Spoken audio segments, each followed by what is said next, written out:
Shadow, a Parable by Edgar Allan Poe. Yea, though I walk through the valley of the shadow, Psalm of David.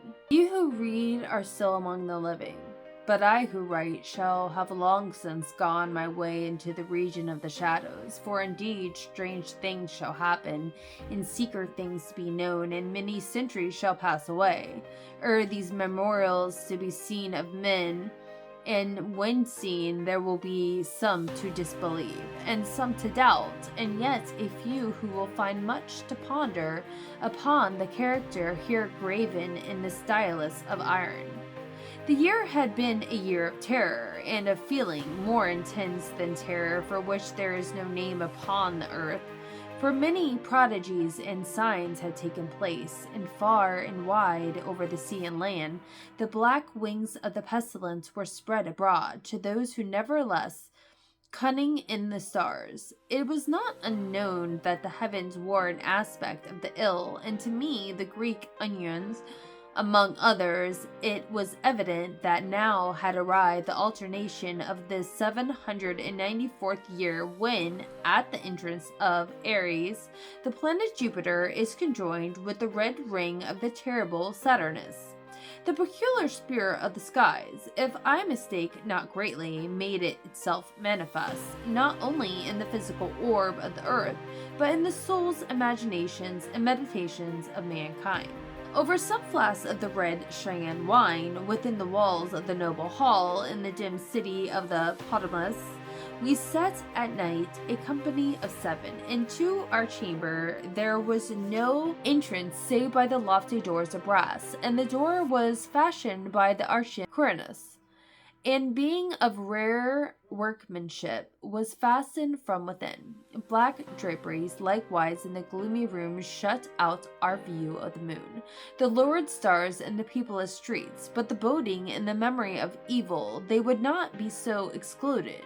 There were things around us and about of us which I could render no distinct account, things material and spiritual, heaviness in the atmosphere, a sense of suffocation, anxiety, and above all that terrible state of existence which the nervous experience when the senses are keenly living and awake. Meanwhile, the powers are thought to lie dormant. A dead weight hung upon us. It hung upon our limbs, upon the household furniture, upon the goblets which we drank, and of all things were depressed, and borne down thereby. All things save only the flames of the 7 iron lamps which illuminated over revel, uprearing themselves into tall, slender lines of light.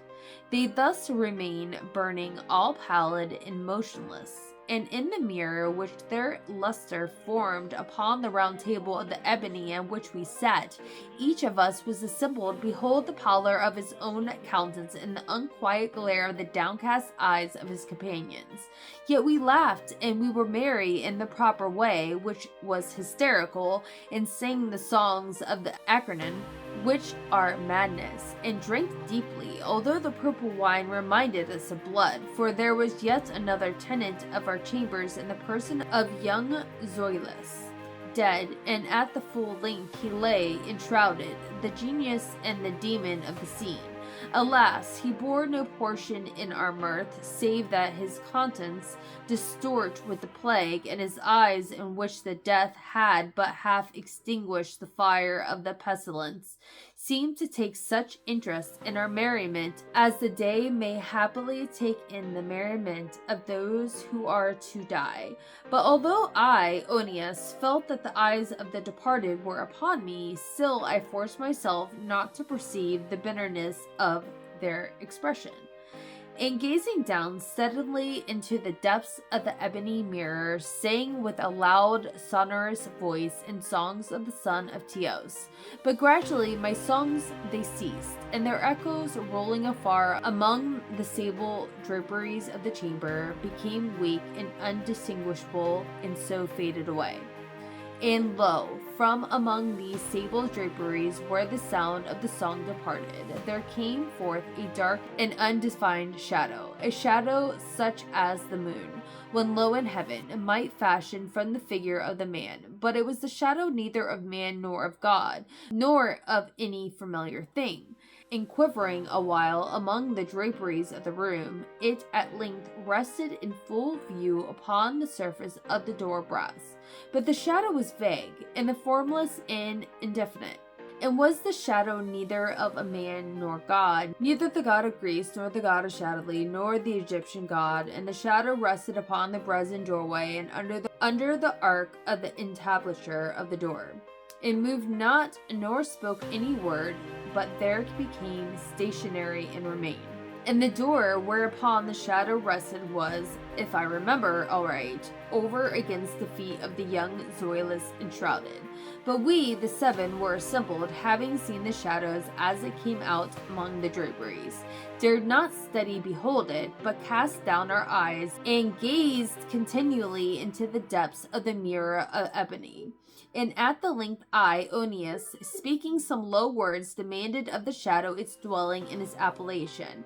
And the shadows answered, I am a shadow, and my dwelling is near to the catacombs of Ptolemus, and hard by them dim plains of the Helusian, which border upon the foul Schiranian canal. And then did we, the seven, start our seats in horror, and stand trembling and shuddering and aghast. For the tones in the voice of the shadow were not the tones of any one being, but of multiple beings, and varying in their cadences from syllable to syllable, fell duskly upon our ears in the well-remembered and familiar accents of many thousand departed friends. And that is Shadow Parable. Have a good night, guys. Bye.